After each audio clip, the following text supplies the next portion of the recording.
running a special segment to discuss Samsung and the Note 7 battery problems. Is the media doing a fair job in reporting on these incidents?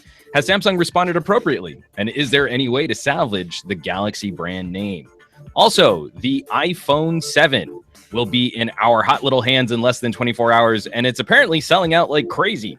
HTC has a new phone headed to Sprint and a bunch of other phones in an autumn onslaught, and we've got a fresh look at the Google Pixel phone. This weekly, all of those stories, plus we'll be answering your viewer emails and your comments using the hashtag PN Weekly hashtag on Twitter. I caught the audio cycle this week. Last week we had some technical difficulties, and unfortunately it still messed me up a little bit, but we're going to roll with it for this show because I think it's funny when I make mistakes. This weekly podcast brought to you by Hangouts on Air. Hangouts on Air, yeah. No kidding. It's been fun trying to adapt to this new system. I think I managed it a little bit more fluidly this week. We'll have it all sorted out by the time I don't know, Google decides to kill YouTube. Sort it out. What episode is this? So this is episode 218 of the Pocketnow Weekly. Wow, that's phenomenal. Let's move on with the rest of my patter because I've got a little script here and I can jump back onto that. This weekly podcast is where we dissect and discuss those gadgets that make our lives mobile. Smartphones, tablets, and wearables. It's all the stuff you wished existed when you were a kid, and the number 7 was the luckiest number there was, which we're hoping it still will be for Apple fans. I'm Juan Carlos Bagnell, senior editor at Pocketnow.com, blasting the signal from sunny Southern California, joined as always by plucky podcast producer, Mr. Jules Wong out on the East Coast. How's it going, buddy boy? Many people in Asia subscribe to the superstition about number 4 or tetraphobia. I'm wondering if that might have to do with the Galaxy S8. Right. Talk about that. That's true, because we're going to be talking about that later on in the show, and how Samsung might be responding to all of these issues. It's called a tease, people. It is. It's a very good tease. I'm not very good at teases or transitions, as you may have noticed. The time on the West Coast is, of course, 11 a.m., so let's jump into some tech talk. But, of course, before we get into shenanigans and tomfoolery, Mr. Wong, would you be so kind as to explain to people how they can get in contact with us for the show? So, beyond the noise and beyond the doubt that people are throwing at us because this train wreck of a video broadcast podcast is going on so smoothly, you can head over to Twitter, and we have the hashtag PN Weekly that you can use to send us live feedback, and we'll be tracking it over the course of the show. Get into a little conversation with your friends as well. Make sure that your thoughts don't just go to us, but to everyone around you. That's kind of a little arrogant thing to do, but whatever. It's good to spread things around. It's how we roll. Also, if you like to roll via email, if you want to give us something to think of during the end of the podcast, send it over to podcast@pocketnow.com and make sure that Ian's aired out like dirty laundry, because that's how we treated at the Pocketnow. Like the dirty laundry we're gonna clean right in front of you guys. And of course, we also do, if you're watching this live on Twitter, we do have the live chat up and running. You can join that conversation too. One of the reasons why we've been trying to focus more on Twitter for the actual questions and comments that we're going to read loud on the air is you guys are blasting through that conversation on the live chat. So it's really hard for us to pick out those really great questions, those really great insights, just because that stream is happening so quickly. And for us to be able to scroll back through it is exceedingly difficult, while we're also trying to keep this sinking ship afloat in managing all of this new. You know what? I'll just say it's kind of like urination. Whoa, yes. But like not in a relieving way, you know? Well, you can't stop it midway. Super gross. I think we should just move on to our first special segment, in talking about another issue, which has been somewhat unfortunate for a company that many people, especially many of our followers, are fans of, is of course Samsung and their continuing issues with battery technology, the Galaxy Note 7 specifically, and then also just the media management surrounding this topic, this issue of Galaxy Notes exploding. And ooh, that's a nice stab, Jules. I like that. That was good. Round table thing. That was really clean. I like that. That was pretty. So, leading off, I mean, I guess I want to throw out the question, Jules, because we've got a number of stories. We've posted a number of stories on pocketnow.com from the car torrent has fires. been unending. well, and then also, I mean, like we had some of those other stories too, where there was the story posted about a child who supposedly was burned by a Galaxy Note 7. Then it turned out it was a completely different Samsung phone, but it wasn't the Note. And I guess I want to ask you, how do you feel, before we jump into the specific topics, how do you feel like the media has performed in covering this topic? There's an obvious, consumer safety issue at play here. But again, I kind of feel like, from local news to the national level, that there's been this sort of salacious hunger for, sort of dramatizing this situation as opposed to really trying to act for the benefit of consumers, to properly inform them as to what's going on.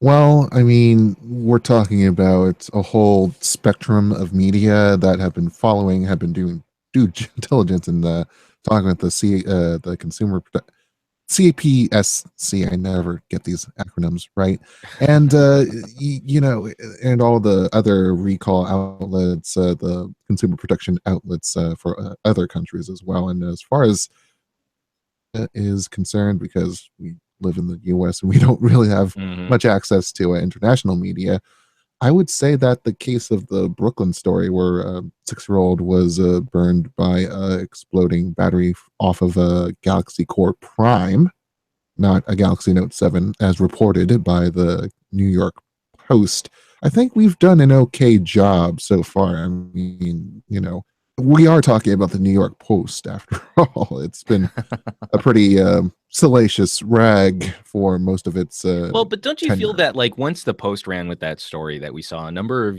other outlets jump onto it, continue that narrative, and we haven't seen, I think, the same diligence in correcting that story?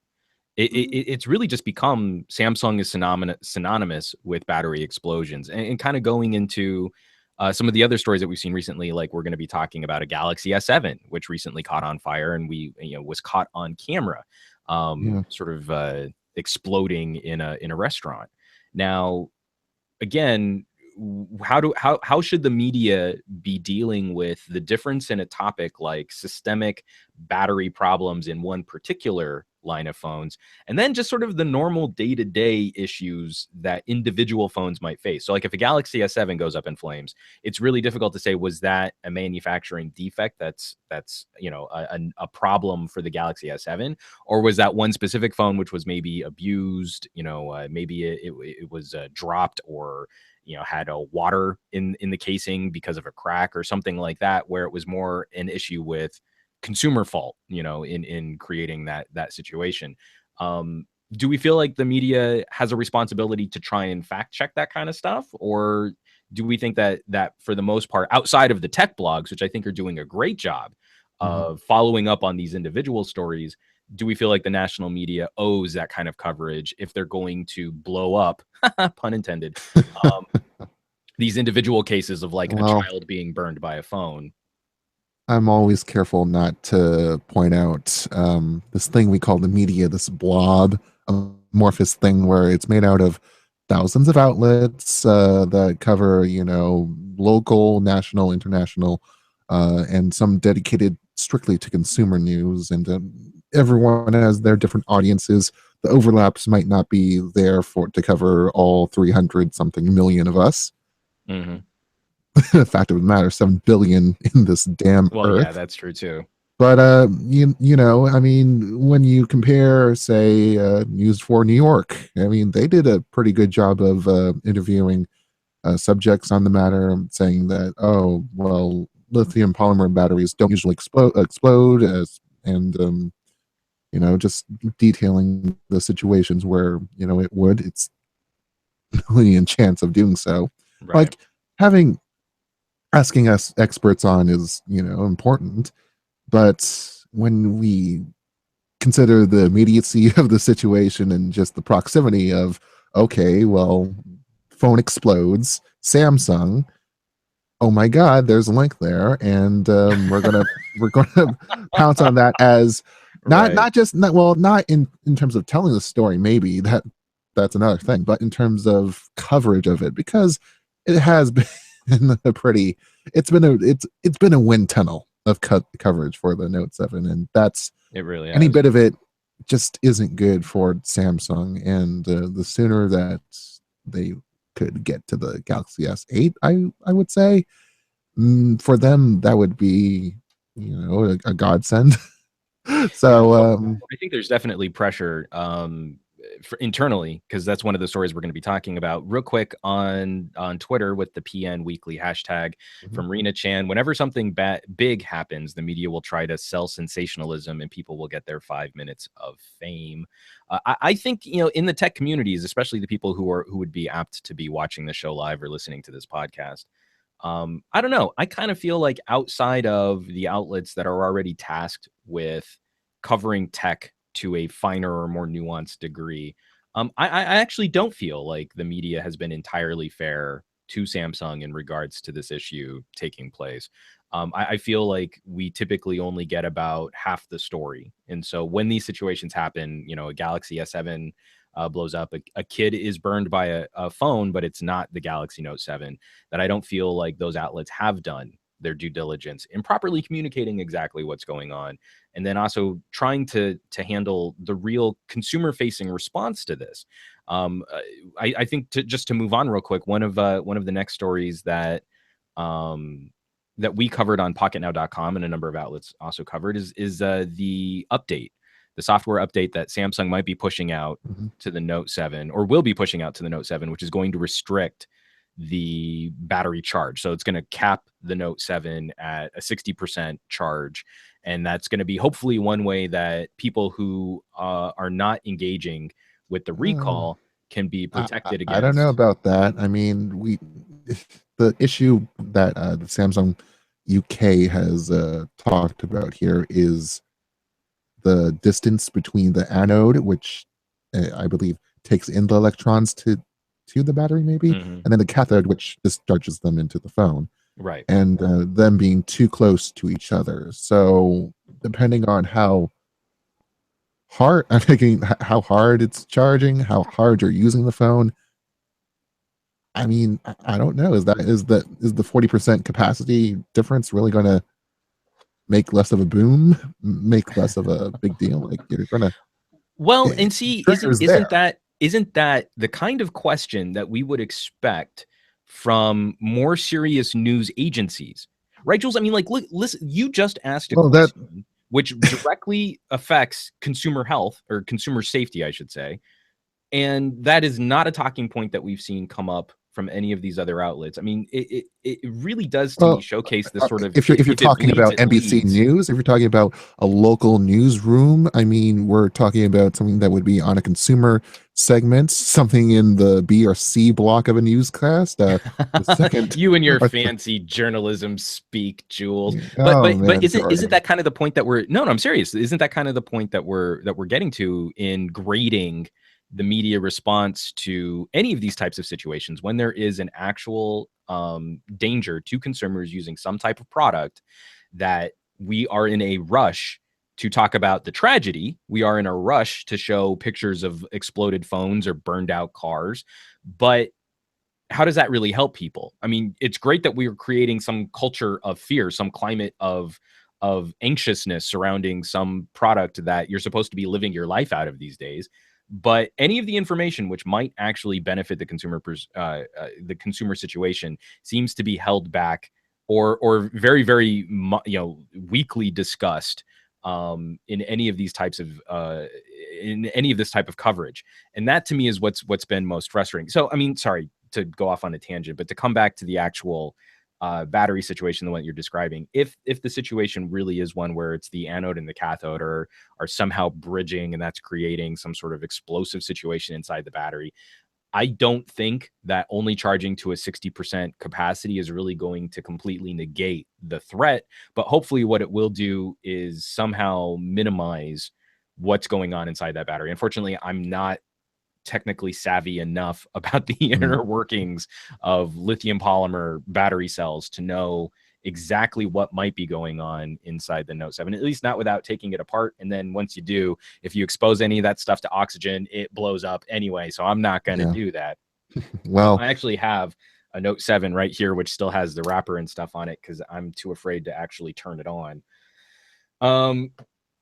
That I feel is, again, so hopefully if there's a percentage of Note 7s affected and this battery situation is triggered by a certain battery condition, then hopefully, fingers crossed, this will minimize the number of phones which actually reach that condition. I don't think it will completely eliminate the number of phones which could reach that threshold. And the ultimate point of any recall is to have people, do what they're told to do, and best action to prevent such things from happening, explosions from happening. And every station just goes on to say, after the whole story about these explosions, is that, okay, so what should you do? Well, you should shut it off and you should return it, just like as the CPSC is telling everyone to do. So basically the message is being spread that way. It does, you can't really get too much more into it without to minutia that you could lose your average viewer on. This is pretty much the fight that is well, and I just think it's funny though, in switching over to like the video that you're showing from, what was that, an ABC affiliate? That was down in Providence. It's Channel 12. Oh, whatever. Channel 12. So, and again, in even showing off their coverage, they were showing a number of phones which weren't Note 7s that had also blown up. Yeah. And again, you're never going to have a perfect situation as a manufacturer where 100% of your phones are free from the type of lifestyle abuse, damage, or other, mitigating factors which could cause a battery to expand or to actually detonate. So again, it's really difficult when we're talking about this, that now I feel like Samsung is going to be kind of lumped in total with just exploding battery equals Samsung. And that's kind of an unfortunate situation. We also have a follow-up comment from Rena Chan on Twitter using the PN Weekly hashtag. Jules is right. Discharging the phone in a higher rate while playing games, for example, also puts the battery under stress. And so maybe potentially the harder you're using and the harder you're charging your phone, since it's heating up, since that battery gets hotter, maybe that's one of the situations which could potentially bridge some of those contacts internally. I mean, things are constantly shifting around in terms of size. Moving on, because this is something that I want to talk about, and since we are going to be talking about the Galaxy S8, we've got a couple comments here. One from Linus. Is there a way for Samsung to bounce back from this, or will the Note 7 forever be known as the exploding phone? And then also from Reno Jurek, at Reno Jurek, should I wait when the Note 7 comes out again? I'm planning to buy it, but I'm not sure if I should wait to see if everything is okay. So let's move on to the Galaxy S8, because we've been seeing some stories on that. We've been seeing some rumors on what Samsung might be doing to respond. Here, let me get this queued. So for the Galaxy S8, the financial analysts in Korea are thinking that maybe Samsung won't put much effort into bolstering sales for the Note 7 any further than they have. They're just going to figure out, all right, maybe this S8 will just have to launch sooner than later. And there have been multiple sources that have been pointing to that, as well as dual curved glass screen for both variants, 5.1 and 5.5 inch. But that's the least of Samsung or our worries, I guess, in terms of this situation. Right. And then there's also the whole Omen superstition thing, where Sam Mobile is reporting that the model name, which for the past few, I think the S6 that started is like SM-G9 for the Galaxy S phones. It's gone all the way up to the 930-ish for the Galaxy S7, and what would come next, obviously, would be the 940, right? Well, not in this case, as I mentioned in the tetraphobia is kind of a thing in Korea and many Asian countries, but in our case, Korea, and because it sounds like death. It sounds like the word for death. For death. I think it was like literally time, for time. death. This is the Yeah. phone. It's like that old joke about the Chevy Nova not selling very well in Mexico, and that doesn't go. Nova. Yeah, exactly. Nova. Uh, but yeah, in this case, I don't think anyone would like to deal with death, especially after something Right. pretty unfortunate happening to their previous phone. So it might be that we're dealing with the SM-G950 and SM-G955, which would be a model number to look out for any parts in the future and news stories. Zaruba is a favorite Indian import-export place to find out what might be coming onto the Galaxy S8. Mm-hmm. So definitely something interesting to see. When did the S7 launch this year? February, mid-February? Yeah, Like, I'd have to look that up. I don't remember. I think it's on the 20, like No, during but do you think MWC that thing. Samsung has the resources in the manufacturing chain in place to actually push the phone out earlier? Or do you think this is just going to be an earlier announcement to hopefully garner some other headlines, and that we'll see sort of the same launch window for when the devices are actually made available? Because if I'm correct, they moved the S7 up from later March events for the previous S series phones. So I think they have the capacity. I'm trying to remember shipping times. I think T-Mobile shipped them out pretty fast, like before March came in. So Right. yeah, I think I have the belief that Samsung has that capacity. It's just as what they want to do with the design and what they want to do with features at this point, because they have a closing window in order to To just really move that window up. I mean, yeah, I have to jump believe. out. I mean, because we all know whenever we're getting our hands on a phone, that's actually a gadget that's been in the manufacturing pipeline for probably around 2 years. So I have to believe that Samsung already has a pretty clear idea of what it is that they're going to be doing with the Galaxy S8, and whether or not some of those rumors are going to come to pass, like whether or not this thing has a 4K display. I saw some someone writing up the potential for dual camera system on the back of the S8, sort of following behind Huawei, LG, and Mhm. Apple. That Samsung's take on it could be something different too, and especially because we just recently caught news that Qualcomm is working on integrating dual Mhm. camera control hardware into the Snapdragon chipset. So it's apparently it's already a part of the Snapdragon 820, the Qualcomm 820. So, even moving into an 821 or an 823, whatever rumored chipsets are coming out next year from Qualcomm, that could already be a part of a new system that Samsung takes advantage of. So there have been a number of little tidbits, little dots that we can connect with string on a map of what Yeah. Samsung might do. Just for Maybe, oh, just go ahead, Jules. maybe. Well, I wanted to segue to the next possible processor that they might be using. Maybe that's Yes. 8890. Before you make that segue though, I did just want to reply to at Reno Jurek, who asked about if he should jump on the Note 7, planning to buy it. I'm not sure if he should wait for everything is okay. We do have reports that that replacement units should be moving out soon. I know in Canada, they're already talking about the potential for Note 7 replacements arriving On the relatively 19th. quickly. Yeah. Unofficially, there have been reports of today, but I would be safe and assume it's the 19th. Australia is going to be on the 19th or the 21st. Most other places will be the same. So we're looking at pretty soon, next week. So once we have better information from Samsung, and also, I mean, from Samsung's original recall window is closing at the end of the month. I don't know if that's going to be affected by a proper government driven recall here in the Mhm. United States. I have to believe that if it really does reach that situation, that they'll probably look at expanding or being a little flexible on those return dates for people that were thinking about holding on to the Note 7s and then change their mind towards the end of the month.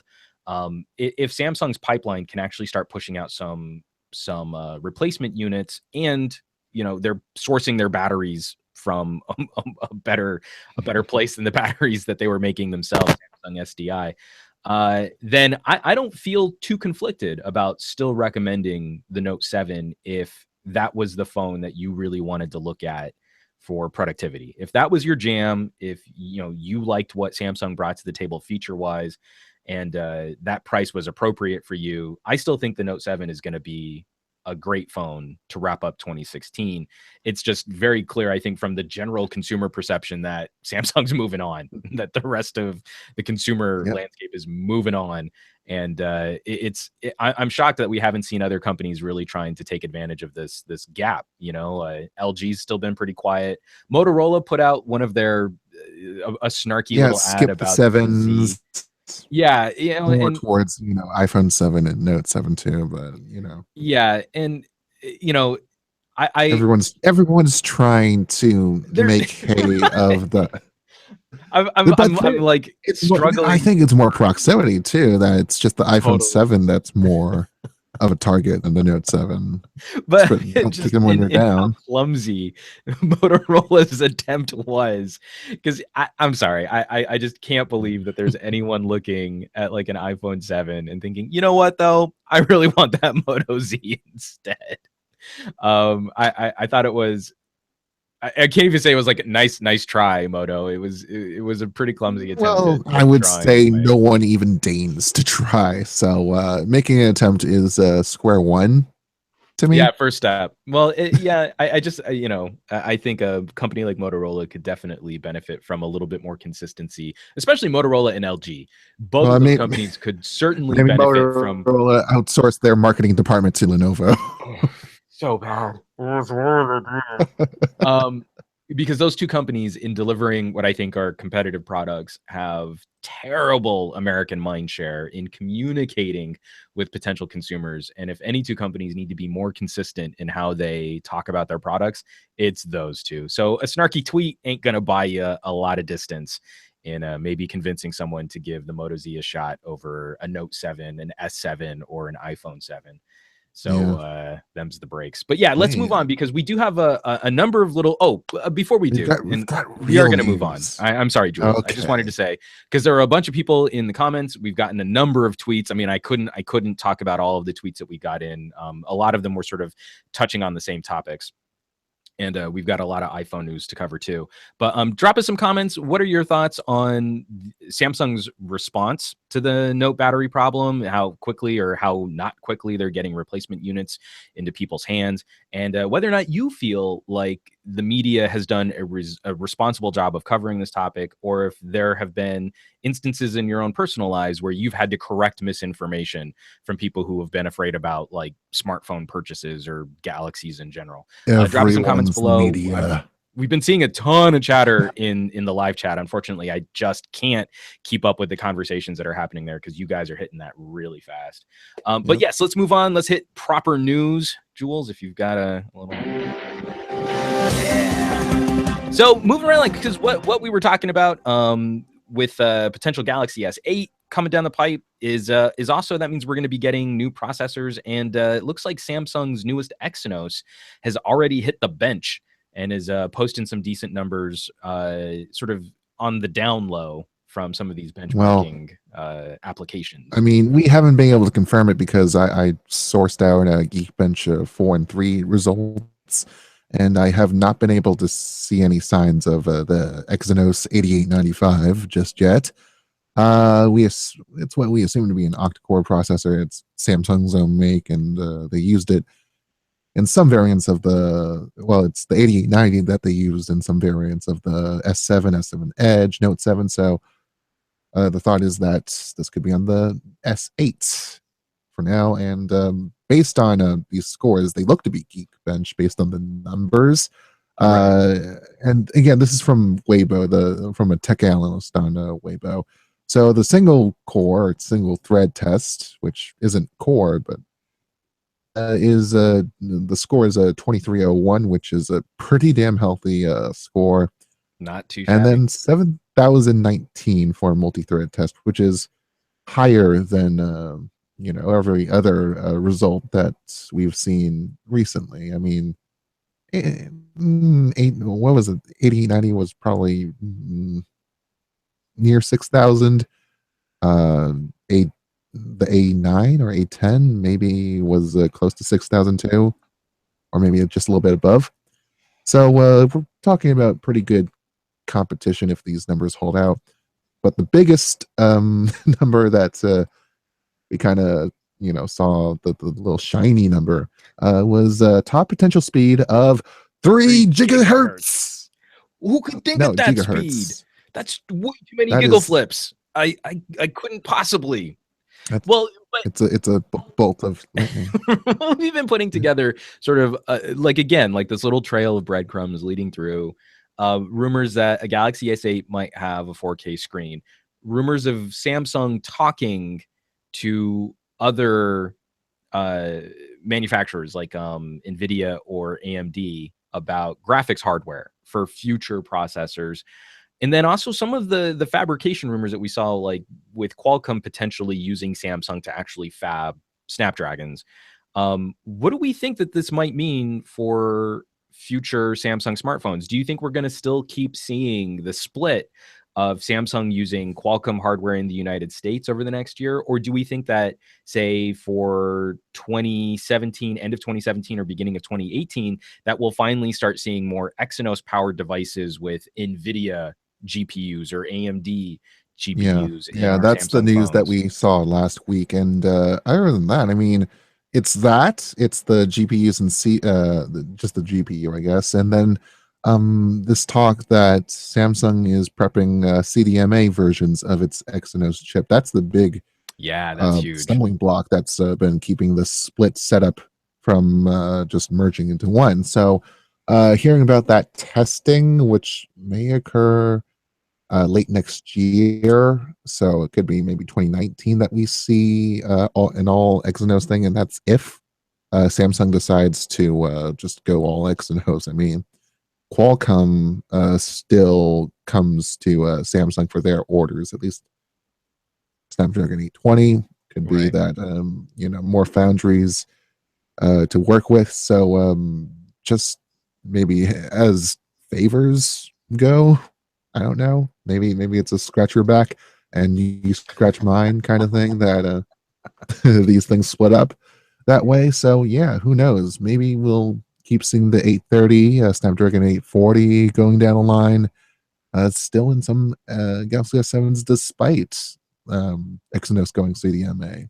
And Yeah, then again, there's just this whole thing about shedding old gen technology for LTE right. entirely. So who Well, the heck? I've just been very surprised that we haven't seen, like, for example, like an unlocked Galaxy offered to the North America, which used Exynos.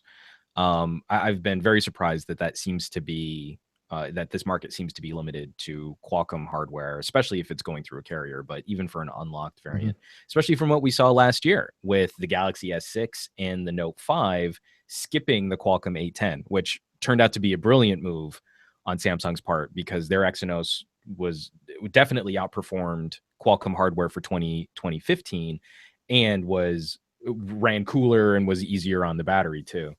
So I don't know. When I start looking at all these little pieces, all these little rumors, all these little deals that are being cut, I have to wonder if Snapdragon's going to be on the outs with the largest manufacturer of Android handsets by the end of next year. Maybe Samsung's gonna make their own. I don't know. Everything else, they can just be one self-sustaining company and start to grow vegetables, make a moon colony, head to Mars. It's gonna be this great little chaebol that no one can stop. I would very much enjoy a Samsung trip to Mars. If anyone at Samsung PR wants to hook that up, just let me know. I'll be on board. Couple $100,000. Well, no, I just as a review unit. Oh, okay. As a review unit. I will happily review your spaceship to Mars. And it's sponsored by D Brand. Well, I guess that's mobile technology, but we'd have to Totally. name I'm ourselves. on the We'd have to move. I don't see what we'd, the problem we'd is. have to rename ourselves Rocket Now, and that's the domains are already taken though for Come on. a freaking what was it, That's marketing SEO lead thing in You heard it Kelowna, here first, BC. folks. Our new our sister site to Pocket Now is Rocket Now. Rocketnow.net. Rocket Now. I can't .net. actually. I shouldn't sing that song because then we'll be hit for copyright. Moving right along to a company that has been kind of under the radar. It's a little quieter. It got a lot of critical acclaim at the beginning of the year with the HTC 10, but HTC has an onslaught of devices that are coming in autumn of this year. Jules, really quickly, just give us the rundown. Like, what is coming from HTC to wrap up 2016? So in about 5 days, we're going to see the Desire 10 Pro and Lifestyle, and those are mid-rangers, that are in the ilk of the HTC 10, but the specs are kind of middling, and they mostly are targeted towards mid-range markets in Europe and Asia. And then we have the Pixel phones, the rumored Pixel phones from Google, which Google may or may not claim that they built themselves, but are actually built by a HTC based on FCC documents that we have seen. Those are coming out on October 4. And then sometime next month, as our old colleague Evan Blass has said last night, and the story that I typed up on the subway on the way home on a Chromebook, HTC Bolts, this thing that we saw a trademark for, and we were wondering about that. Apparently, that is the actual name of a phone, and it's going to be at Sprint next month. So, if you're on Sprint and you are disappointed, as am I, that the V20, the LG V20, is not coming your way, boo. This may be good news for you. Of course, Sprint, just because you mentioned Sprint doesn't mean that it's the only carrier that will be carrying this Bolt, whatever it is. I'm reminded of the HTC Thunderbolt that launched on Verizon, and that launched off the LTE service for them in 2011. Was the Thunderbolt, was that the first one that had? No, was it a Samsung that had LTE? I keep reading that it's been the one that had that launched LTE service with for obscure HTC. LTE I enabled. think their network, like they started to tout their network in late 2010, but this came up March or so. So maybe it was like the Droid Charge or something like that. I don't remember. But anyway, so if Sprint gets a Bolt, is this the return of HTC as something of an, because not an ODM, because it would still be an HTC branded phone, but like, is this the return of the Evo? Where HTC was starting to try and like build sort of a brand rep around their main line of phones, the one series of phones, the one M7, M8, M9. They've walked away from that with the HTC 10, but that didn't really kind of pick up the same universal accessibility. Like I don't think it ever went to AT&T, which is really a shame, because that phone was great. But now we've got a one-off, which could potentially be another wider release, or it could just be going to Sprint specifically. And Sprint has always been sort of a home for HTC to experiment with Evos and stuff. And not sensations and being an ODM. Right. Yeah, because that was a fun time back in 2011, 2010, when we had like 30 different flavors of HTC phones that were basically the same thing. Right. But yeah, I'm interested in seeing where this goes. I don't know where it goes just yet. It's been this and the trademark that have fueled this speculation. We don't have idea of what's coming down the pipe, but I got this news while I was coming down from Cambridge, just having a little meal, and it's fun trying to type this on a 11-inch Chromebook next to a couple of fat people on the subway, and you're fat yourself, so you're just snuggling with all kinds of people on public transit, Jules. It's kind of your thing. This was a great article. That's the one thing I take away from this. don't That's really care about the all. HTC Volt. So, so moving right along, since we're done with that, two of the phones that we know HTC is going to have a hand on, we got a better look at the upcoming Pixels. I guess we're calling them this is what we're calling the replacement for the Nexus line of phones, sort of a Google rebranding effort to I don't know. Do we think that Google's trying to position these as being more consumer facing than the Nexus was ever popularized? Sounds like it. Especially when we're dealing with more carrier involvement, Verizon in particular, but all the Nexus phones, well, before the 6P and 5X were carried in some form by the carriers. It was just last year that was the oddity. We don't know why. Maybe it fell off favor with the carriers and just became just a workbench for devs. But then again, it's always been a workbench for devs. So this whole idea, this whole tailoring of the message of the Pixel Nexus Google phone has been a tough thing to navigate for the company. And just by having a clean slate, maybe it's their chance of I don't know, meaning something in the industry, saying that it's not just a Samsung or well, it's LG in trying to phone. reclaim. I feel like it's in trying to reclaim the Android name for Google. That I think for a lot of consumers out there, Android is synonymous with Galaxy, right? And so this is again, I think this is an opportunity. Oh, play that again, Jules. Play the this 9-second spinning. Yeah, I caught it halfway through and I computer aided. It's not. Hey, Android Authority, thank you for taking on this leak. We're not going to show you the guys over. I like the guys over at Android Authority. I do too, but I'm not. But I'm not going to show their iPhone review. Probably not a great idea.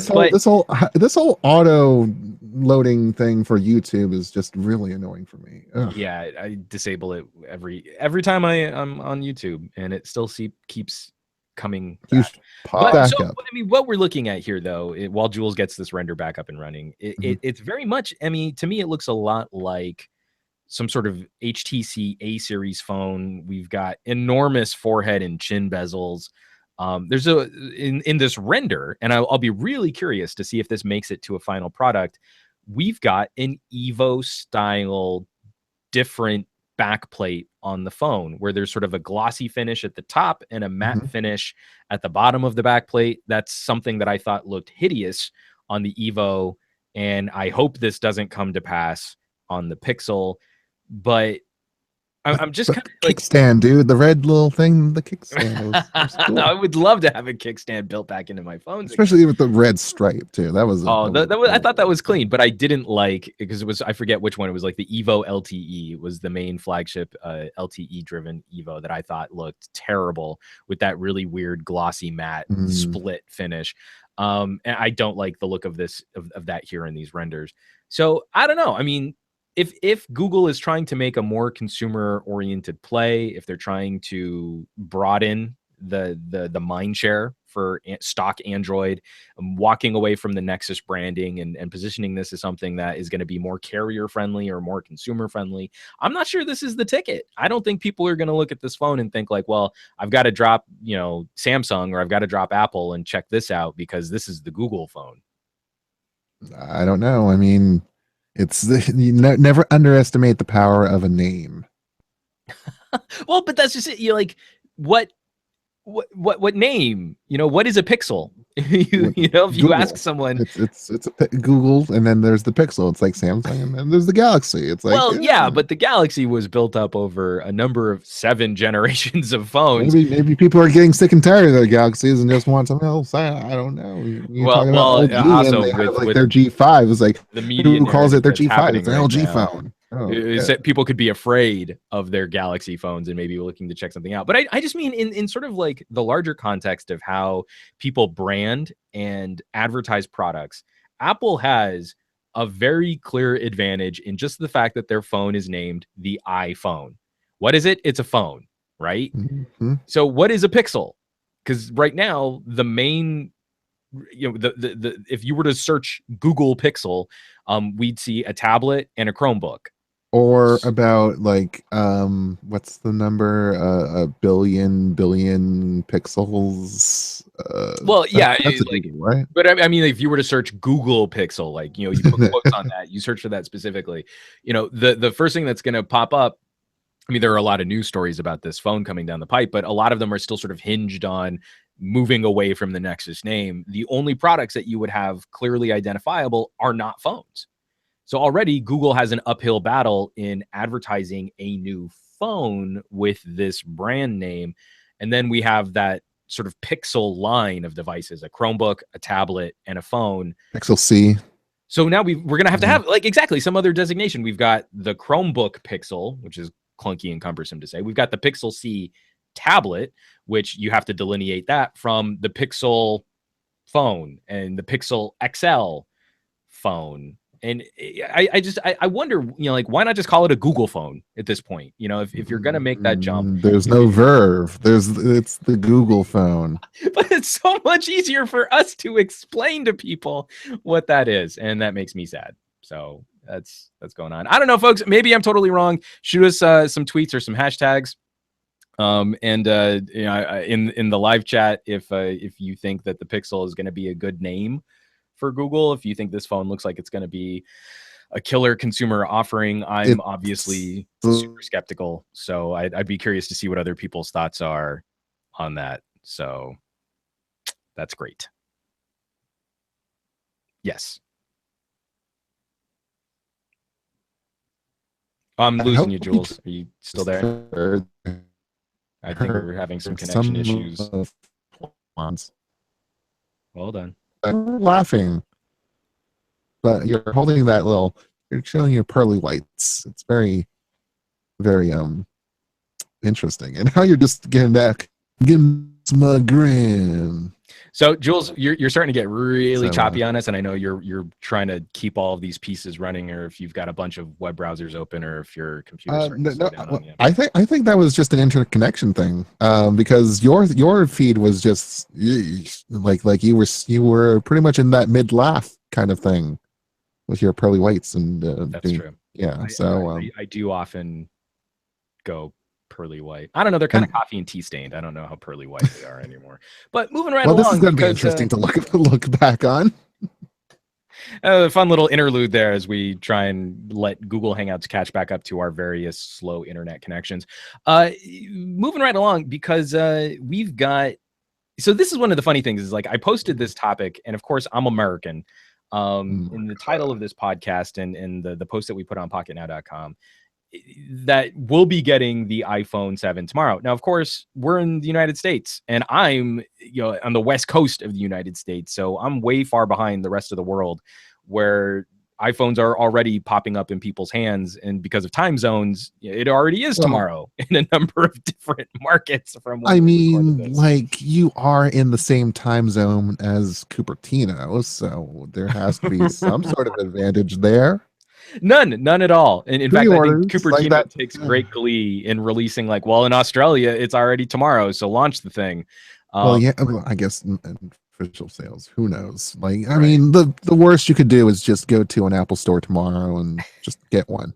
So, well, I do have an iPhone 7 matte black being delivered tomorrow, and then a couple of friends of mine who work for AT&T, they're going to be kind enough to let me jump into a store super early tomorrow morning. So I'm probably going to be hitting the ground sometime around in the sources West Coast time, and just to go a little hands-on, check out some of the stuff. I'll probably be on a couple news broadcasts locally around the LA markets, just to talk about iPhone 7 and all the new stuff that's coming. And seeing Juan Carlos Bagnell on the morning news is going to be one giant joy. We're going to post all of in the world to make this acceptable at 5 a.m., but I'm going to give it my best shot. Well, you sit next to Rich DeMuro and you'll be fine. But he's so pretty. Come on. Anyone who doesn't know, Rich DeMuro is the tech reporter at KTLA here in Los Angeles, and he is. And he also does some work at KBC too. Yeah, that's true. He works for a number of. He's kind of a freelance kind of a. But his main home, because he's based in Southern California, his main home is still on. I think he even did a CNET show for a little while. I think like a couple episodes. I mean, have Skype, we'll talk.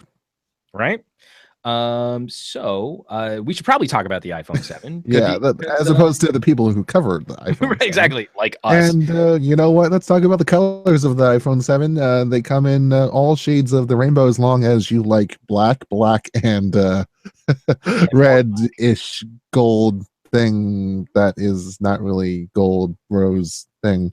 It's pink. It's metallic salmon. That's as best I'm gonna give you on Apple's iteration of rose gold, because it's not rose gold. And then there's gold and silver. So and actual there's gold that. And black. All iPhone 7 Plus colors have sold out, and the jet black iPhone 7 has also sold out. I gotta get my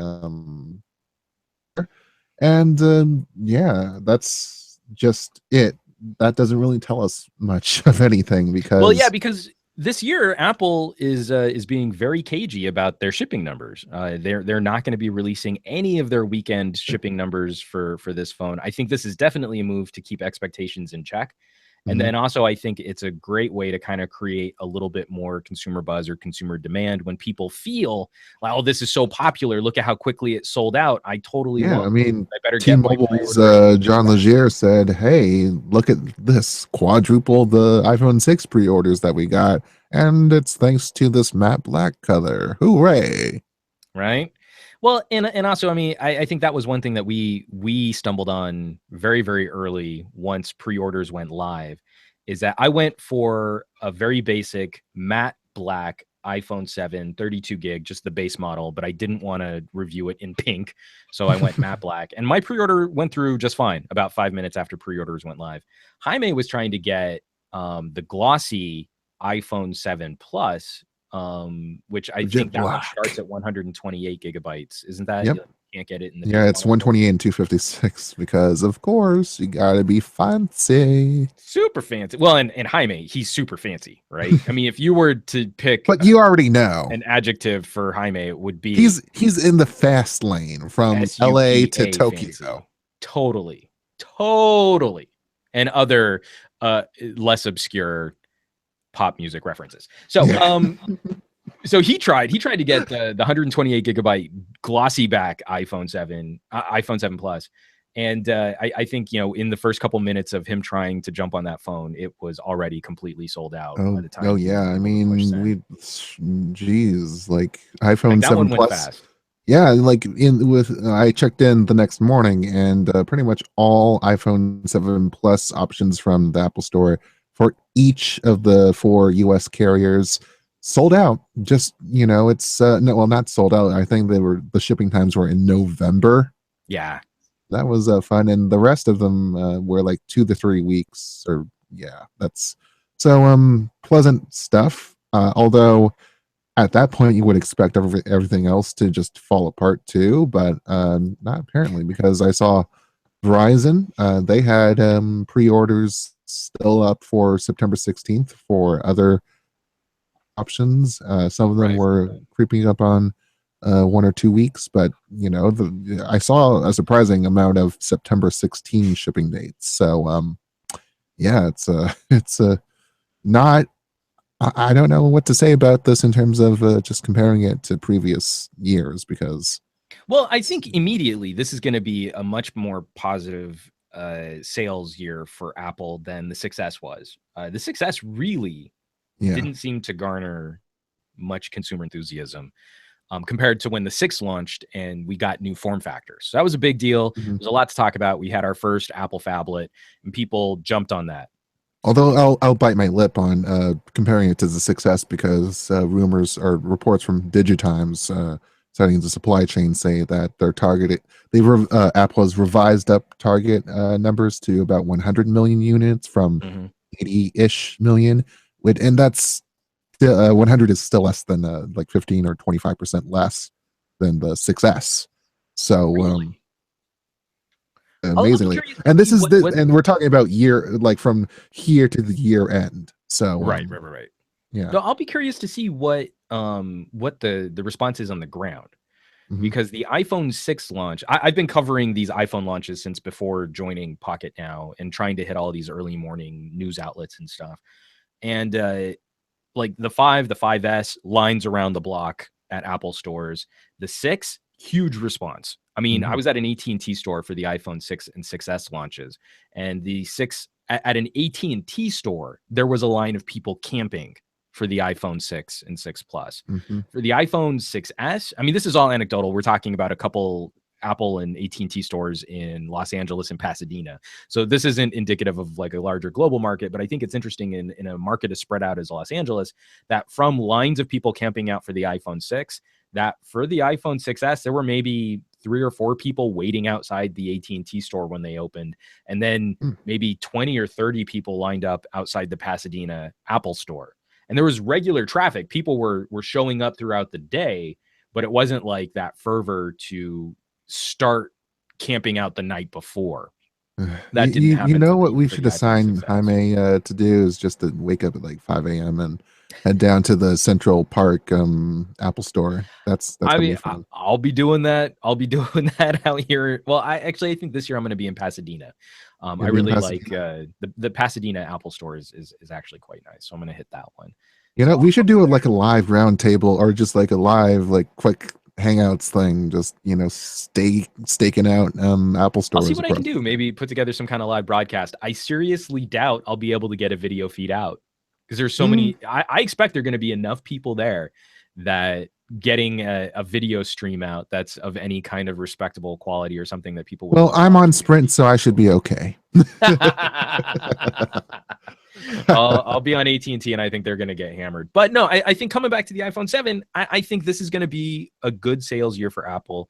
I think we have to balance every product launch against the fact that the market for the top tier, most expensive premium smartphones is starting to cool. That it is a very mature market, that people are holding on to their phones longer. I think there's already sort of that undercurrent of discussion from people who are responsible with making the tech purchases for their family and friends, that the iPhone 7 is going to be cool. A number of people are a little concerned about the lack of a headphone jack. Consumers are actually concerned about the lack of a headphone everyone's jack. Talking about losing their adapters in the car. Well, and like those AirPods are going to be easy to lose. And I think they're going to be easy to steal. Like this is going to be the year of Apple just getting into everyone's couches and beds and, you know, all the nooks and crannies. It's going to be great. I was like, I have a hard enough time losing my remote in the couch, let alone anything that's like a tiny little earbud. But I think, considering all of those mitigating factors in how the smartphone market has aged, I think the iPhone 7 is going to be a solid, if not a very solid seller for Apple. I think it's going to be it has to be one of the top phones of the year. We already know that's going to be the case. So really, I think it's just going to be coming down to the quarterly assessment after this product launch to see where Apple's financials are, and to see if they were able to grow this market any in a state where I think investors are a little concerned that so much of Apple's financials are hinged on iOS, that they want to see growth as a company, and that I don't think growth is really going to be possible for smartphone market at least in the way that Apple approaches the smartphone market. In terms of its walled garden, you know, hardware goes hand in hand with software, but as long as anyone is buying an iPhone as opposed to the iPhone 7, you know, and you could get an iPhone 6S for less, right. I think they'd be happy, but we're not at the point where the increase in service revenue and the decrease in hardware revenue anywhere near balancing. No, you're totally right there.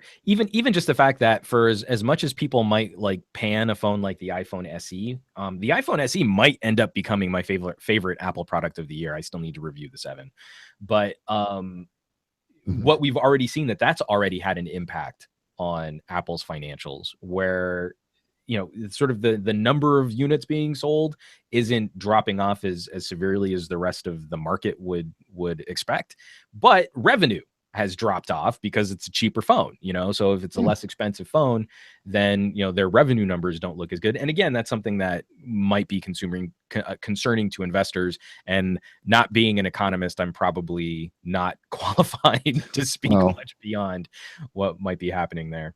or their opinions just in general, because those people are kind of very mysterious, and I wouldn't care to be them. I would not either. So I just want to, we've got a trio of stories here. Two are music related. I think we can kind of handle those back to back. And we've got some music news that we were talking about, those areas where Mhm. Apple has an opportunity to grow their market, and services was actually on the growth, was a growth sector for Yeah. Apple. But Spotify still seems to be eating Apple Music for lunch. Or in dinner and breakfast as well, because in the same 6 month period that we've been tracking these paid subscriber numbers and Apple Music, obvious to note that they're all paid. They pay 9.99. Can't say it. 9.99 a month for their service as well. Has a paid tier and an ad supported tier that's free. It's been amazing to see that in the same 6 months that we saw Apple Music grow from 13 million to 17 million subscribers, Spotify grew from 30 to 40 million. So that's 4 to 10. Mhm. That's that's outpacing right there. And Significantly, yeah. with recent moves that have been on the defense, and with Spotify complaining to Apple that, hey, you're billing us unfairly because we're a competing music service and blah blah Mhm. blah. This I think it's having the cake but not eating it for Spotify, because they haven't turned a profit in their 8-year history. So Right. and with the conditions against them, or looking to grow stronger to blow them back, it's going to be continue to be harder for them to make hay, or make golden straw out of hay, I guess. Well, but then also I think they've got, they've got a consumer base which they can leverage, and that's one of the things that's really surprising to me is a lot of these services, for the insane number of people that they've got signed on to the service, and of those, the people that are definitely like paying for that service, and the fact that when you're not paying for the service, you're probably listening to ads. I'm still shocked that none of them really seem to be profitable. Apple Music seems to be at least on the right track. If we follow Apple's financials and Mhm. what they've disclosed, that they do seem to be not only generating revenue but generating profit from Apple Music. But it also seems that like Spotify is sort of a victim of its own initial success, that it's got great brand loyalty. It's got great brand recognition, first of all. And people know Mhm. the Spotify name in a world where Apple Music comes pre-installed on iPhones now. That they've got great brand recognition, great brand loyalty. So whatever it is that they're doing internally in how this business is being operated seems to be getting in the way of them actually making money. Well, Um, I mean, yeah, they have been improving that. Just coming. It's the shades of red have been lightening up into more of a pinkish. So right. that's been good, but still definitely not where they would like to be at this point. And also just kind of interesting. I don't know that we ever talked about it on the podcast, but I know we covered it on Pocket Now, that the whole situation with Spotify in conflict with Apple over Apple Music, and how Apple wanted to do billing, um, Yeah, how Apple wanted Spotify to bill for their service through iTunes. It is kind of interesting, and also just sort of a little comforting to think that a company can still exist and garner subscribers outside of another parent app store. That Spotify Mhm. seems to be doing this pretty well outside the confines of iTunes, making it easy for consumers to sign on to a product or service like this. Well, And I guess doesn't seem Apple's, too put off by jumping through an additional hoop to sign up for Spotify as a service. well, it's that Apple objects to that hoop from happening, and promoting the hoop, and all that. So I don't know what terms of service are for them, but they still ask for the 30% that they ask of any other app developer, and Right. they think it's right. So And eh, speaking of I, other app I, developers, yet again, another rumor being put to rest that Apple is considering buying Tidal. We've commented on this before. It's been brought up numerous times. This is a rumor that just doesn't seem like it's ever going to die. And no matter how viscerally Apple comments that it does not want Tidal, it is not considering buying Tidal. People still keep kind of floating this idea that Apple Music might eventually buy Tidal. And do we think this is the end of the story? Do we think that this is finally going to be the nail in the coffin for this rumor? Or do we think that in another month we're going to have to talk about this again? And I will never eat green eggs and ham, Sam. I am. I don't know. Maybe it could end up that Apple wants to try after all, but Jimmy Iovine doesn't think so. He's head of Apple Music basically at this point, and and he didn't deny that discussions have taken place between the two, but it seems like they're just not. They're describing this situation not in terms of Tidal, but as in terms of themselves in running their own race, and they're interested in acquiring more services and more subscribers in that way. They're just working on artist exclusives that we all like, I guess. Well, I guess the only question to ask is because Tidal has around 4 million users, and they were valued at something crazy low. Like I think the rumor for the buyout was something like $500 million. Yeah. Is Tidal's 4 million subscribers worth $500 million? And that's the only question that I think Apple could ask as to whether or not they wanted, because they buy Tidal, they're just going to buy the licensing agreements. They're not going to keep the Tidal service around. They're just going to roll those licenses right into Apple Music. Isn't that like $125 per person? Well, and so what? Okay, so wait. Apple Music, $10 a month. 100. You said 125. You said about $125 per subscriber. So it's like 4 million versus and 500 million. You say $500 million. Right. So Apple will only buy Tidal if they assume that most of Tidal subscription base will subscribe for over a year. It would take all of them, all 4 million Tidal subscribers, to stay for 13 months before Apple cut a profit on buying Tidal. It's not going to happen. This is never going to happen. And then Tidal's share of the profits goes down to 85-15. I love it. Yeah, it's never going to happen. I'm angry that we even have to keep talking about it. No one wants Tidal. It's all right. Well, how about this? Dead. Do you want a Power Glove? I do want a Power Glove. That is something I want. Jules, how might I eventually acquire, say, underwater VR goggles or a Power Glove? Well, you have to make a conception of it. You have to design a product based on. I don't want to do that. Isn't someone else working on that? Everyone else. So this thing called Project CSX. It's not the train company that shuttles commodities around and makes our lives go or something like that. It's a ZTE backed project that they're going to crowdsource the design, the ideas first, and then the design of the products that are coming out of these ideas. We already have 3 ideas out, and those were the chosen ones from the what's this here? It's an Android smartphone that has a self-adhesive back and eye tracking technology that makes it so that no one else sees what's on your screen except you. And that actually is kind of cool. I think that is kind of cool. It's good for the intended uses, reading for extended periods of time. And it's not bad. It's an okay noble venture, I guess.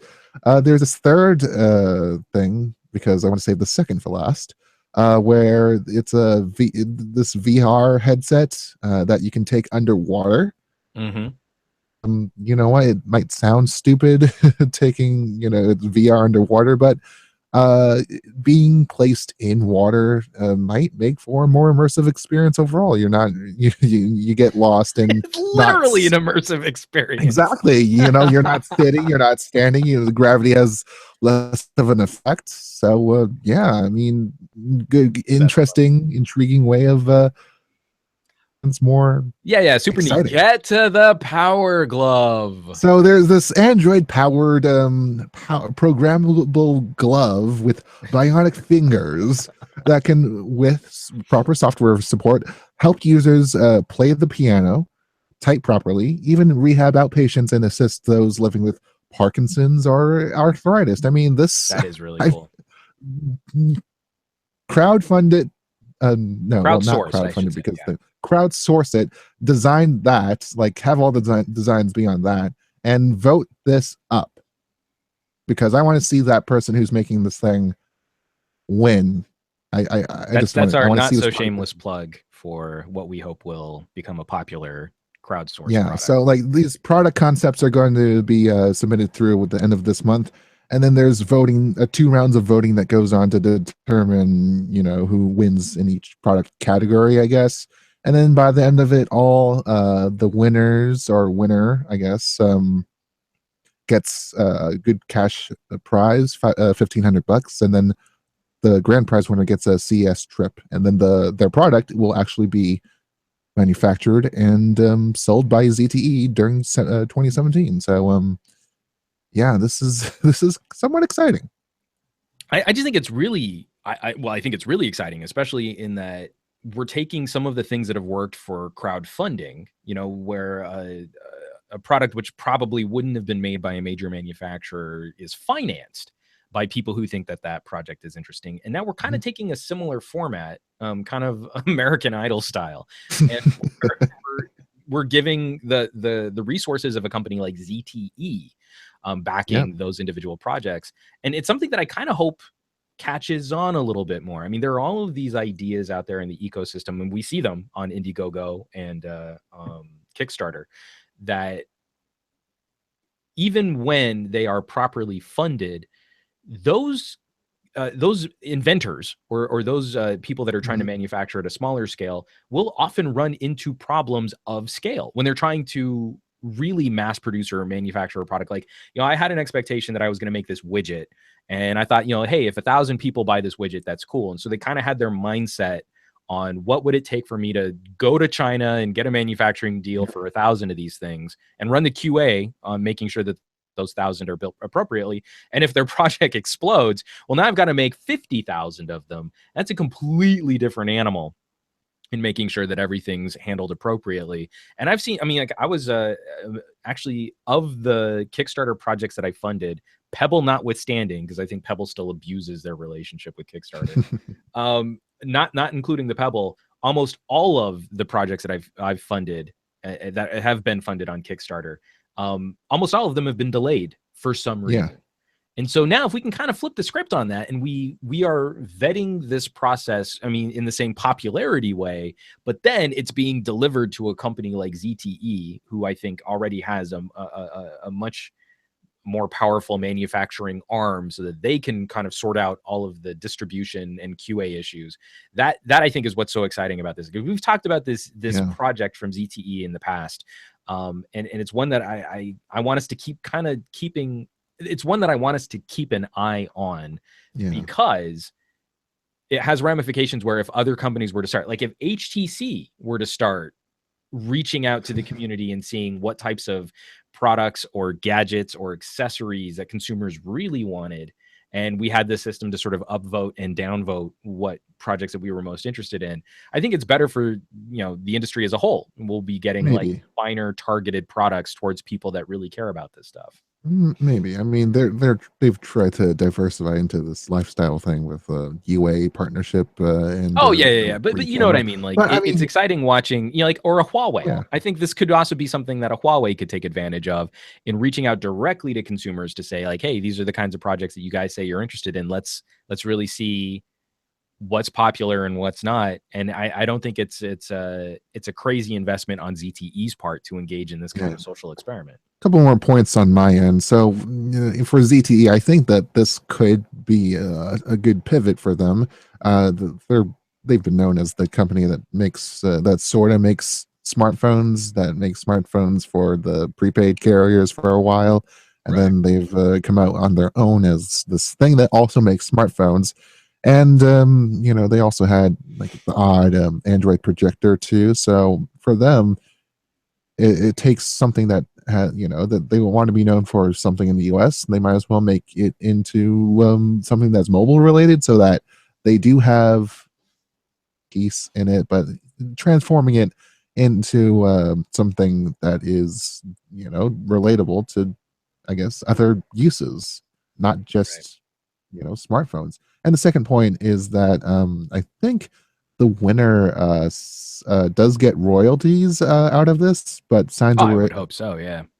right, or her right, or their right on the product. Got to be How gender dare you assume a friendly. gender, Jules? How Yeah. dare you? Yeah, jeez.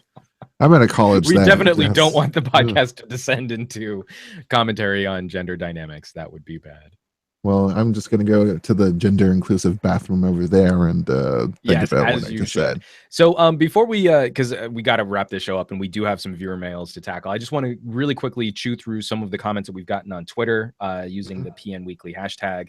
This comes from the reviews dudes. Do you think the recent Android update on the Samsung phones have anything to do with the increased heat or explosions?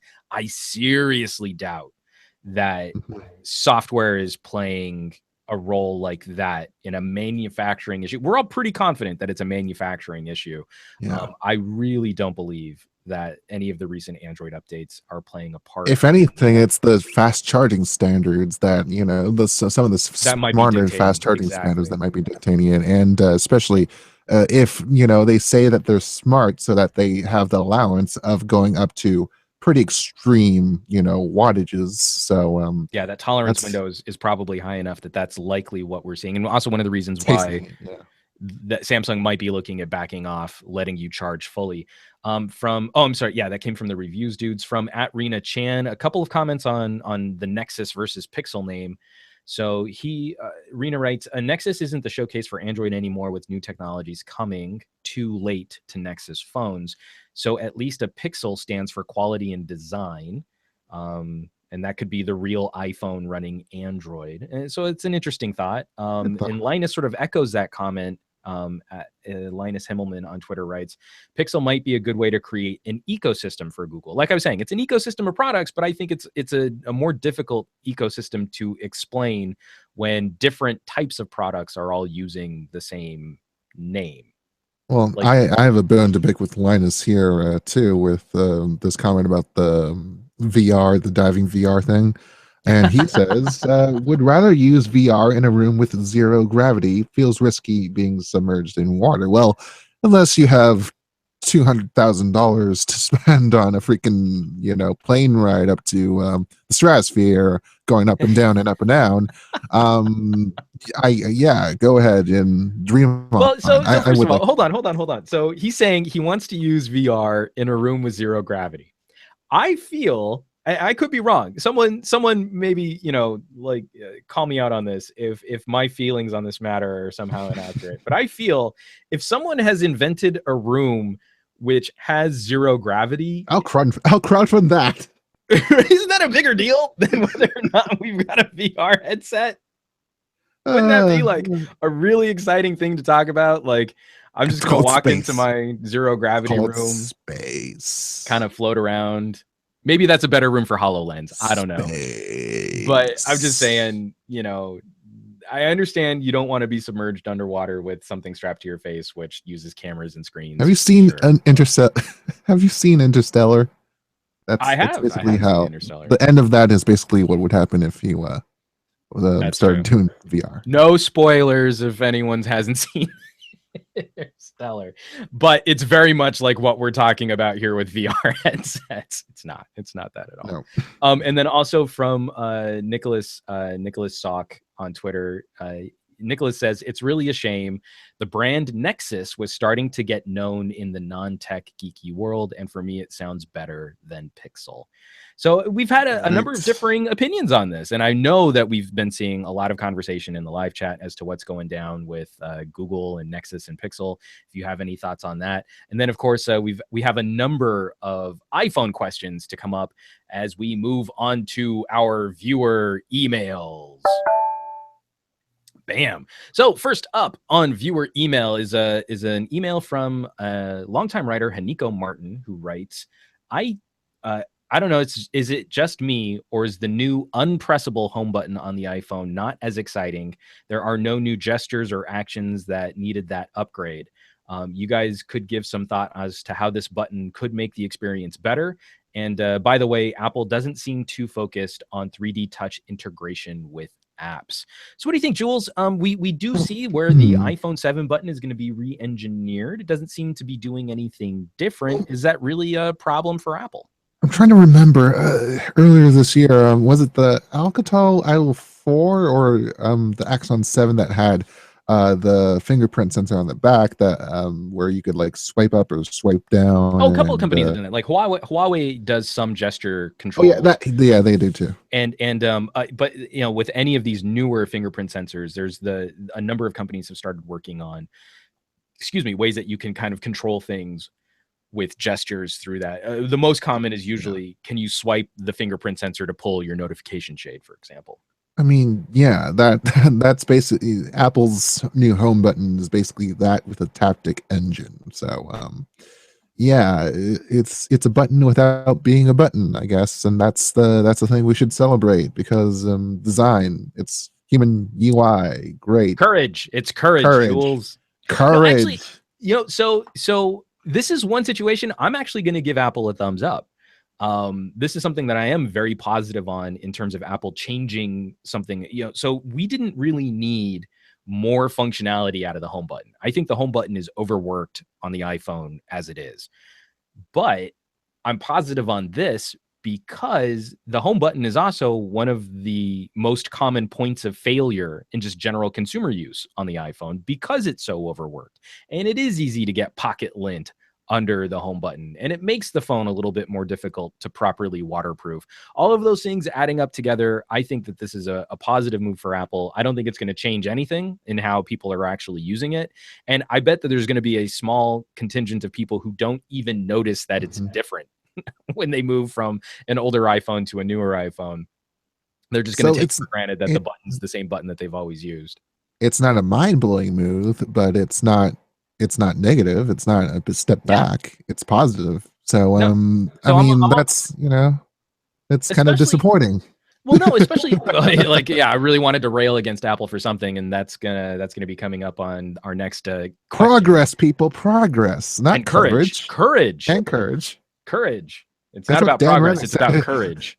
That's what Dan Rather said back in the 80s. Literally, they did not say that these moves were about progress. These moves are about courage, which brings us to our karahe as yeah. Oh, stop it. So Carlos writes, "Hey, Juan and Jules, listening to the Pocketnow Weekly episode 217 with your discussion about the removal of the headphone jack in the iPhone 7, and I feel that you are missing one very key point on why they did it. The 3.5 millimeter headphone jack is an open standard. Apple can't make any money from it. And now that the only physical input from another device is the Lightning port, accessory makers like Square can't just make accessories and call it a day. Every maker has to use the expensively licensed Lightning port, or maybe some pay to communicate with the device in the future, which translates into buku bucks for Apple. Apple has fully and completely secured its closed garden ecosystem. Love the show. It's great to catch up on a Monday with the PN Weekly after a good weekend. Best, Carlos." So what do you think? I mean, like, there's one word that describes, manufacturers of accessories that aren't willing to go along with Apple, and that is cowardice. Cowardice. I'm talking about you, Zero Lemon, actually, they make.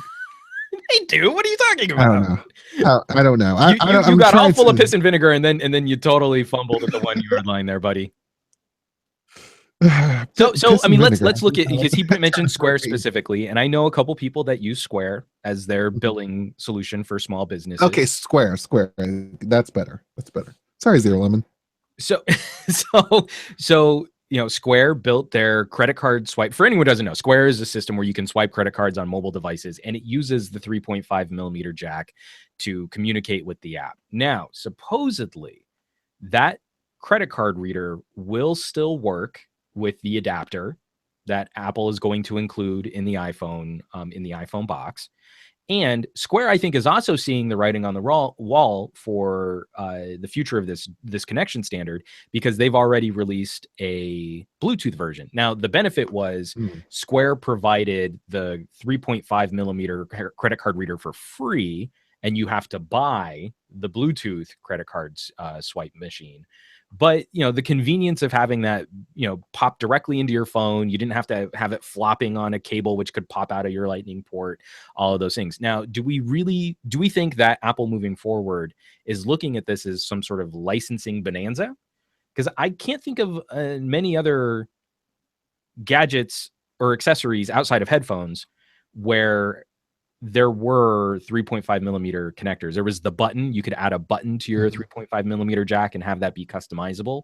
I don't think that was any super popular accessory for people using phones. But then any headphone manufacturer who utilizes the Lightning port is going to have to pay Apple their licensing fee too, which I think is substantially more expensive than the commiserate licensing fee for using USB Type-C. I think a lot of this will go into iPod Touch sales. They're going to go up like rats in a they're going to be huge, like rats in a cheese pile or something. I don't know. Big well-fed rats in a pile of cheese. That's what you think.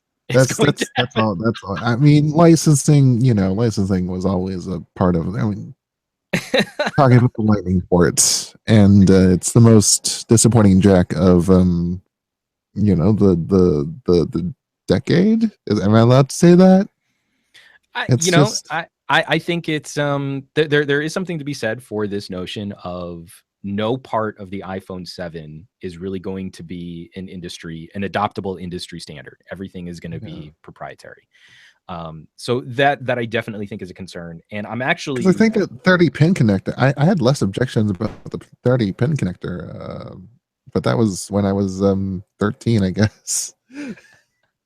Well, yeah, you were dumb. Yeah, kids are dumb. So there you go. Kids are not dumb. Children are our future. Blah blah blah. So no, but I totally appreciate why there is a concern. I mean, even on some of the local public radio on KCRW. KPCC. Oh, okay. Yeah, well, pulling from NPR affiliates. those sort of types of stories. Even there, we're hearing stories about there are concerns that a completely Apple designed ecosystem could potentially bring in new concerns over digital rights management. If the Lightning connector is responsible for moving audio off of the device, then that could be a concern too. And we already know that Apple's super restrictive in how it handles certain types of files and how you can manage those files. You still need a computer at some point with your iPhone to manage stuff on your iPhone. Especially if you're really aggressive with content creation. Like if I record super high quality audio using a clip mic on an iPhone, I still need iTunes to pull that audio, or I need to spend a super long time trying to upload it through some type of cloud storage solution. So I can't just plug the phone into another computer and move files back and forth like I could with an Android.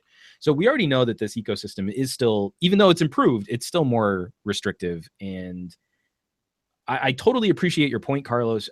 I question, though, whether or not that really should be part of the fear discussion that we're talking about. For me, I think the biggest thing, and I hope that people watching this podcast, watching the show or listening to this podcast will continue to help me reiterate, is that any notion of Apple making this move for consumer benefit isn't true.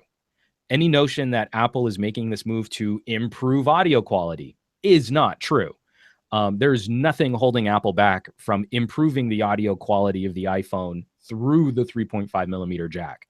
Nothing at all. And if you follow me on Twitter, I just recently posted yesterday, because I've upgraded my audio interface and it can now properly support a 32-bit 192 kilohertz recording input.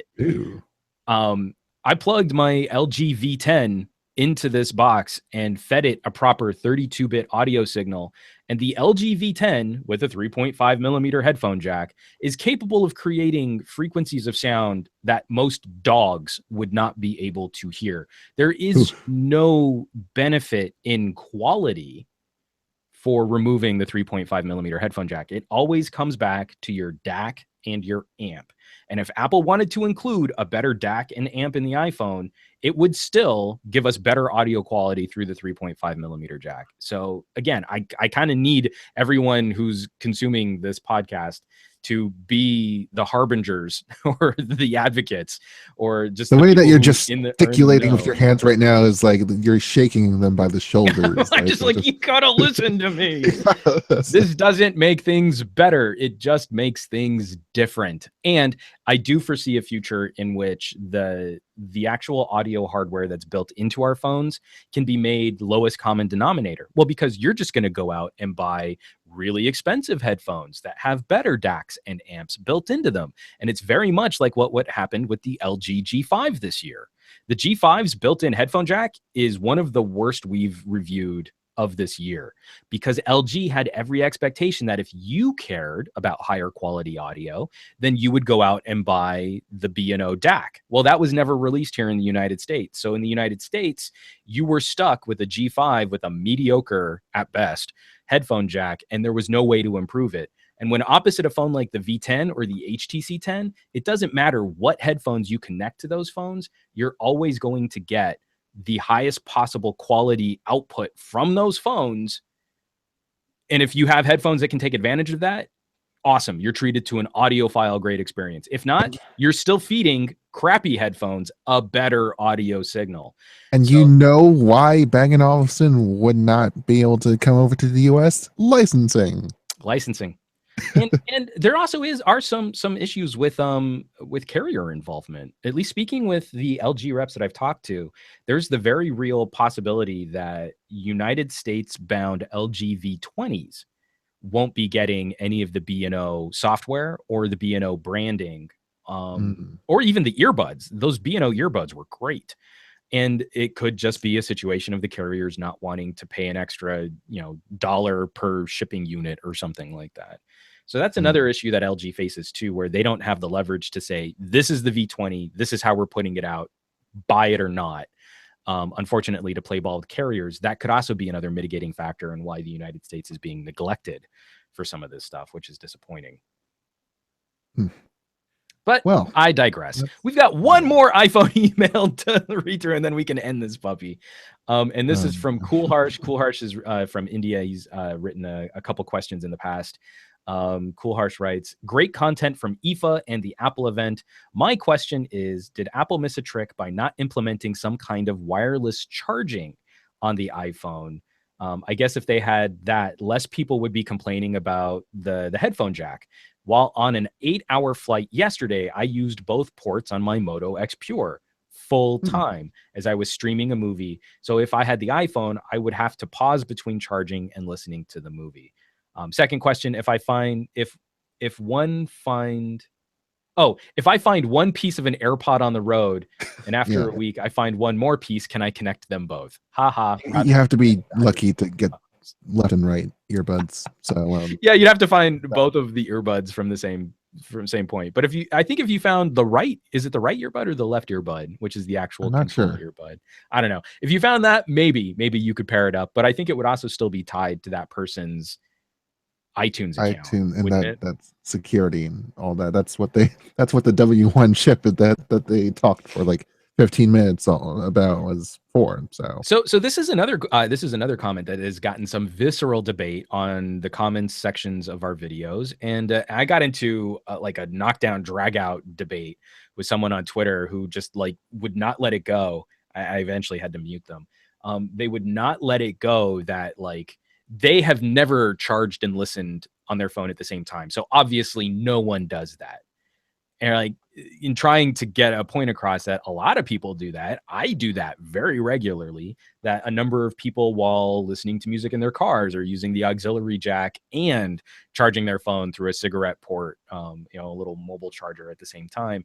This is a behavior that a lot of people take for granted. And it seems like Apple's solution is, well, just go to Bluetooth. And again, you're moving the DAC, you're moving the amp. Those are more expensive than just a pair of cabled earbuds. They can't, you can't have the same mobility between phone and laptop. You can't just unplug your headphones from your phone and plug them into your laptop. All of that's going to be gone now because of Courage. So do you think that wireless charging would have been the killer app for a situation like this? Because I can't imagine that someone's going to want to carry around a wireless charging pad to offset, needing to use an adapter to charge and listen at the same Well, time. Starbucks is going to help them out, so that's going to be great. But I mean, I just mentioned at the top of the show before we started the show that there was this article. I don't remember where I saw it from, but I gave it a quick look. No, I think it was from Evan Blass and who forwarded this, and it was like Energous, which is the company that has Marty Cooper. We talked with him, like the father of the modern cell phone. Like he's Right. on this board of a real wireless wireless charging thing where it's like this transmitter over here, and your phone's like 10 feet out. Like that, there's talk of Energous being involved with future iPhone developments. So yeah, that's I don't think I just think that we're not there yet, that the technology isn't there yet. It has more regulatory hoops to go through, Right. but it's just a matter of timing for them. Well, as all I opposed can to hope just is that if Apple is working with Energous on some type of wireless charging for the iPhone, I really, I think it would be best for consumers if it was completely different than any of the other standards that are currently being used for wireless charging. Because I feel it's way too easy now to just buy any wireless charging pad and plop your phone down on it and charge and know that it's going to charge. I really feel that consumers need some type of different way to do it. Well, that's what Power Mat's for. Accessories. That's what the Power Mat chargers at Starbucks are for, dude. Well, no, but I mean, even those, like, I like the newest generation of wireless charging is pretty much flip compatible between PMA and Qi. Mm-hmm. So obviously that's too easy. That's too easy. It's too inexpensive. Harder. Can't make any money off of that. I really feel consumers would benefit from a new wireless charging standard that is completely non-interoperable between what we already have. I mean, I think that's really what would be best for everybody. I'm just glad for Energous making their way into the news again. So good job, Energous. And just true wireless charging, and let's hope that we can charge our phones in our pockets in the next 5 years without having to tether any wires. How freaky would that be, though? Like charging your phone in your pocket, and if there's a battery issue and there's wireless energy being sent around. Yeah. God, I feel like such an old man because I want that. I mean, I really want that, but that makes me all nervous and stuff.